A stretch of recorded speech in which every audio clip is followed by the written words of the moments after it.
আসসালামু আলাইকুম সবাইকে। শতকরার হিসাব এটা আমরা ছোট বড় সবারই কিন্তু অনেক অনেক গুরুত্বপূর্ণ একটা টপিক। চলো তাইলে শতকরার ম্যাজিক আমরা মাত্র দেখা মাত্রই 5 সেকেন্ডের মধ্যে আনসার করা যায় এমন শতকরাগুলো কি করবো আজকে বের করবো। চলো, 80-এর 25% মানে কত? 80-এর 25% মানে কত হবে? 25% কে আমরা কিভাবে লিখতে পারি? 25% মানে আমরা কি জানি 100 না? তাহলে এটাকে কি করবো, 100 দ্বারা ভাগ করবো।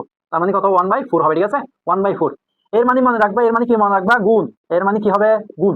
তার মানে 80-র সাথে কত গুণ করতে হবে? এই যে 1/4, এটা 80-র সাথে কত গুণ করতে হবে? 1/4। 80-কে 4 দ্বারা কাটো, তাইলে কত হবে? 20%। সরি, 20% না, 20 হবে। 80-এর 25% কত হবে? 20। আমাদের আনসার কত? 20। এটা আমাদের আনসার। ওকে, দ্বিতীয় ম্যাথটা আমরা একটু দেখি। 60-এর 75%, এটাকে কিভাবে করবো? 75% ইকুয়াল টু কি লেখা যায়? পার্সেন্ট যেহেতু 100, তাইলে 100 দ্বারা ভাগ করবো। ঠিক আছে, এটা কি হবে? 3/4। 3/4 পাইলাম না? এর মানে কি জানি? গুণ না? এর মানে কি জানি? গুণ।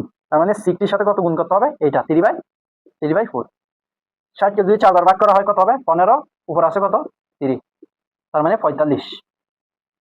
60-এর 75% মানে কত? 45 হবে আমাদের আনসার। এটা তোমাদের জন্য HW। এটা HW। এটা যারা যারা পারবা তোমরা কমেন্টে আনসার জানাবা। কমেন্টে আমি রিপ্লাই দেওয়ার ট্রাই করবো, সঠিক হয়েছে কিনা এটা রিপ্লাই দিব ইনশাল্লাহ। আসসালামু আলাইকুম।